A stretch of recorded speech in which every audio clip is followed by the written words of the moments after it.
আজকে চলে আসলাম আমরা তালতলা মা হসপিটালে। আমরা উদ্বোধনের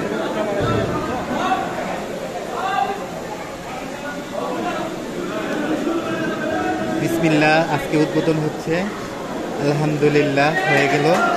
তো সবাই দেখতে পাচ্ছেন এখানে অনেক সাংবাদিক আছে, যে উদ্বোধনের জন্য সাংবাদিকদের ফুল ছিটানো হচ্ছে। আলহামদুলিল্লাহ আলহামদুলিল্লাহ আলহামদুলিল্লাহ। এই হসপিটালে যাতে আমাদের মতোই মা ও শিশু নিরাপদ থাকে, এর জন্য শুভকামনা।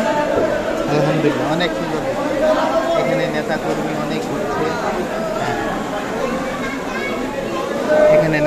অনেক ঘুরছে, এখন দোয়া হবে। সবাই দোয়া করবেন যাতে এই হসপিটালের জন্য সবসময় আর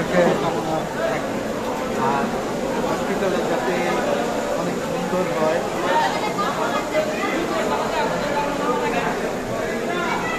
আর রুগীদের যেমন সেবা দিতে পারে এই মা হসপিটাল, সবসময় দোয়া করি এরকমই থাক সবসময়। আলহামদুলিল্লাহ, শুক্রিয়া।